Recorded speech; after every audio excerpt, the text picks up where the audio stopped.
আসসালামু আলাইকুম। এখন শুনবেন সংবাদ শিরোনাম। ডিসি নয়, ইসি কর্মকর্তাদের রিটার্নিং অফিসার করার প্রস্তাব বিএনপির। জামায়াত চায় লেভেল প্লেইং ফিল্ড। আচরণবিধি প্রয়োগের সক্ষমতা নিয়ে প্রশ্ন এনসিপির। শেখ হাসিনার রায়ের গুরুত্ব কমিয়ে দেওয়ার অপচেষ্টা চলছে, অভিযোগ মির্জা ফখরুলের। বললেন, ব্যর্থ রাষ্ট্র হতে না চাইলে ফিরতে হবে গণতন্ত্রের পথে। ফেব্রুয়ারি নির্বাচন শান্তিপূর্ণ এবং উৎসবমুখর করতে সশস্ত্র বাহিনীর সহযোগিতা চাইলেন প্রধান উপদেষ্টা। টিএসসি-এসসির গ্রাজুয়েটদের মাঝে সনদ বিতরণ। যুবদল নেতা কিবরিয়া কিলিং মিশনে থাকা 2 সন্ত্রাসী গ্রেপ্তার। আধিপত্য এবং রাজনৈতিক কোন্দলের জেরে হত্যাকাণ্ড বলছে র্যাব। আশুলিয়া থানার সামনে গুলি করে হত্যার পর মরদেহ পুড়িয়ে দেন ওসি সাইয়েদ সহ 2 পুলিশ কর্মকর্তা। ট্রাইব্যুনালে রাজসাক্ষী আফজালুলের জবানবন্দি। জ্বালানি সংকটের কারণে সক্ষমতা হারাচ্ছে রফতানি খাত। হুমকির মুখে বিনিয়োগ এবং কর্মসংস্থান। আধুনিক নীতিমালা দরকার, বলছেন বিশেষজ্ঞরা। আসসালামু আলাইকুম। এতক্ষণ দেখছিলেন সংবাদ শিরোনাম, এখন দেখবেন বিস্তারিত। ডিসি নয়, ইসি কর্মকর্তাদের রিটার্নিং অফিসার করার প্রস্তাব দিয়েছে বিএনপি। বিকেলে নির্বাচন কমিশনের সাথে সংলাপে এই মত দেয় দলটি। এর আগে সকালে লেভেল প্লেইং ফিল্ড নিশ্চিতের দাবি জানিয়েছে জামায়াতে ইসলামী। ইসির সক্ষমতা নিয়ে প্রশ্ন করেছে এনসিপি।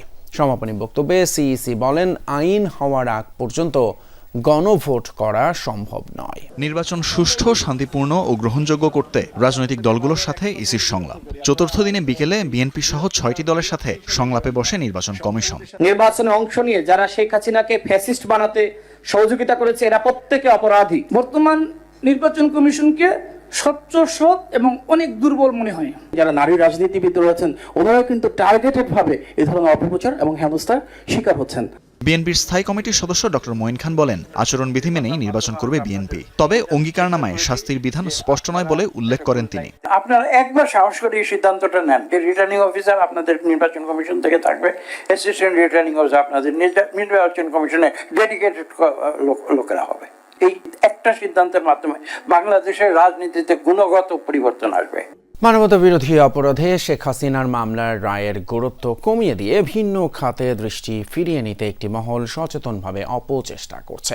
24-এর গণঅভ্যুত্থানে বিএনপি বইয়ের মোড়ক উন্মোচন অনুষ্ঠানে এই মন্তব্য করেন বিএনপির মহাসচিব মির্জা ফখরুল ইসলাম আলমগীর। বলেন, কেউ যদি এককভাবে সংস্কারের কৃতিত্ব দাবি করেন, সেটা শুধুই সংকীর্ণ মানসিকতার প্রকাশ। রাজধানীর একটি হোটেলে 24-এর গণঅভ্যুত্থানে বিএনপি শীর্ষক বইয়ের মোড়ক উন্মোচন ও ডকুমেন্টারি প্রদর্শনী অনুষ্ঠান। এতে যোগ দেন দলটির মহাসচিব, স্থায়ী কমিটির সদস্য সহ যুগপথ আন্দোলনের সঙ্গী রাজনৈতিক দলের নেতারা। আলোচনায় বিএনপি নেতারা বলেন, দেশ কঠিন সময় পার করছে। এই পরিস্থিতি থেকে উত্তরণে দলকে ঐক্যবদ্ধ থাকতে হবে। সেই সাথে আসন্ন নির্বাচনের চ্যালেঞ্জ মোকাবেলা করে সুশাসন প্রতিষ্ঠায় গুরুত্ব দেন নেতারা। অনুষ্ঠানে বিএনপি মহাসচিব বলেন, মানবতা বিরোধী অপরাধের রায়ের গুরুত্ব ভিন্ন খাতে নিতে সচেষ্ট একটি মহল। সংস্কার নিয়ে বিএনপিকে ভিন্নভাবে চিত্রায়নের চেষ্টা মেনে নেওয়া হবে না।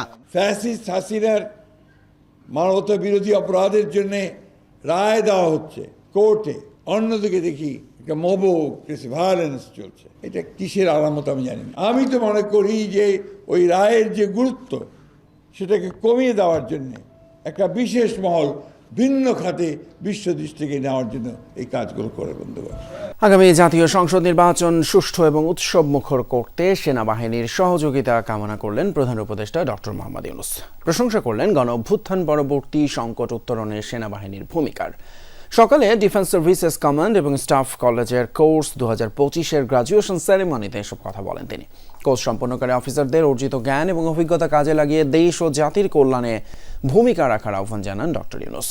বাংলাদেশ ছাড়াও এবছর টিএসসি-এসসি কোর্সে অংশ নেন চীন, তুরস্ক, ভারত, পাকিস্তান সহ 24 দেশের 311 জন সামরিক কর্মকর্তা। সামরিক বাহিনী কমান্ড ও স্টাফ কলেজ কোর্স 2025 গ্র্যাজুয়েশন সনদ বিতরণ অনুষ্ঠান। এতে যোগ দেন বাংলাদেশ সহ বিভিন্ন দেশের সামরিক বাহিনীর কর্মকর্তা ও ঢাকায় নিযুক্ত বিভিন্ন দেশের রাষ্ট্রদূত। সকালে মিরপুর সেনানিবাসে ডিফেন্স সার্ভিসেস কমান্ড ও স্টাফ কলেজ অডিটোরিয়ামে আয়োজিত গ্র্যাজুয়েশন সিরোমনিতে যোগ দেন প্রধান উপদেষ্টা ডক্টর মোহাম্মদ ইউনূস। এ সময় কোর্স সম্পন্নকারী অফিসারদের হাতে সনদ তুলে দেন তিনি। সংশ্লিষ্ট কর্মকর্তাদের শুভেচ্ছা জানিয়ে ডক্টর ইউনূস বলেন, ফেব্রুয়ারির নির্বাচনকে সুষ্ঠু, উৎসবমুখর ও আনন্দময় করতে সেনাবাহিনীর সহযোগিতা প্রয়োজন। আধিপত্য বিস্তার এবং রাজনৈতিক কোন্দলের জের ধরে হত্যা করা হয়েছে পল্লবীর যুবদল নেতা গোলাম কিবরিয়াকে। মিরপুরে আন্ডারওয়ার্ল্ডের কথিত 4 স্টার গ্রুপ এই হত্যাকাণ্ডে জড়িত বলে ধারণা র্যাবের। হত্যার অন্যতম হোতা পাতা সোহেল সহ 2 জনকে গ্রেপ্তারের পর এমন তথ্য জানিয়েছেন র্যাব 4-এর অধিনায়ক lieutenant colonel Mohammad Mahbub Alam. 17 November এভাবেই গুলি করে হত্যা করা হয় পল্লবী থানা যুব দলের সদস্য সচিব গোলাম কিবরিয়াকে।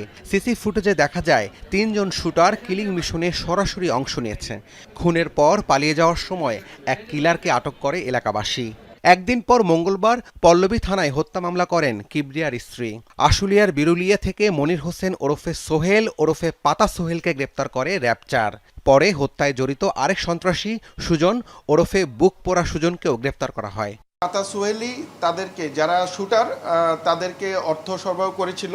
বাট পাতা সোহেল আসলে কোন জায়গা থেকে অর্থ পেয়েছে বা কে নির্দেশদাতা এটা এখনো আমরা ক্লিয়ার না। এর আগে যাদের সাথে ওনার সখ্যতা ছিল, এই রাজনৈতিক মেরুকরণের পরে সেই সখ্যতাটার এগেনস্টে তিনি কাজ করছিলেন। বেসিক্যালি বিভিন্ন জায়গায় চাঁদাবাজি কিংবা মাদক ব্যবসা এগুলাতে তার সাপোর্ট ছিল না। আশুলিয়ায় 6 লাশ পোড়ানোর মামলায় রাজ সাক্ষী হয়ে জবানবন্দি দিলেন মামলার গ্রেপ্তার আসামি এসআই আফজালুল হক। বুধবার জবানবন্দিতে তিনি বলেন, 5 আগস্ট 6 জনকে গুলি করে হত্যা করে লাশ পুড়িয়ে দেয় আশুলিয়া থানার ওসি সায়েদ এবং এএসআই বিশ্বজিৎ সহ বেশ কয়েকজন পুলিশ।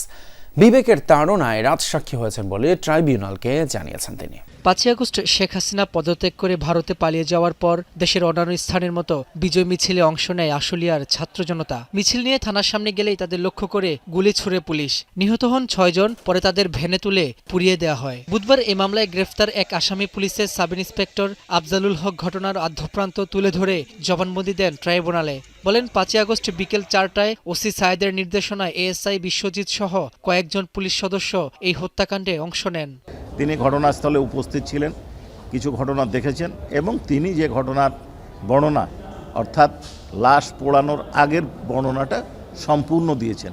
কে গুলি করেছেন, কিভাবে গুলি করা হয়েছে, কে ডিপ্লয়েড করেছেন, কমান্ড রেসপন্সিবিলিটিতে যারা ছিলেন, অরিজিনাল একজন পারপিটেটরের নাম বলেছেন।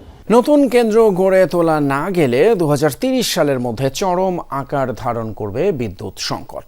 সমস্যা সমাধানে এখনই কার্যকর উদ্যোগ নেওয়া দরকার। বিদ্যুৎ খাত নিয়ে ইকোনমিক রিপোর্টার্স ফোরাম, ইআরএফ এবং পলিসি এক্সচেঞ্জ বাংলাদেশ আয়োজিত সেমিনারে এসব কথা বলেন আলোচকরা। জ্বালানি সংকটের কারণে বিনিয়োগ এবং কর্মসংস্থান দুটোই হুমকির মুখে পড়বে বলে জানান ব্যবসায়ী নেতারা। তাই এই খাতে অর্থের যোগান বাড়াতে বিনিয়োগ নিরাপত্তা নীতির ধারাবাহিকতার গুরুত্ব দেন বিশ্লেষকরা। প্রতি বছর বিদ্যুতের চাহিদা বাড়ছে 6% হারে। এটি অব্যাহত থাকলে 2030 সালে উৎপাদনের সক্ষমতাকে ছাড়িয়ে যাবে চাহিদা। আর 2040 সালে 35,500 মেগাওয়াট চাহিদার বিপরীতে উৎপাদন নেমে আসবে 21,000 মেগাওয়াটে। ঘাটতি বেড়ে দাঁড়াবে 14,500 মেগাওয়াটে। সেমিনারে এসব তথ্য তুলে ধরে আলোচকরা বলেন, সমস্যা সমাধানে এখনই উদ্যোগ নিতে হবে।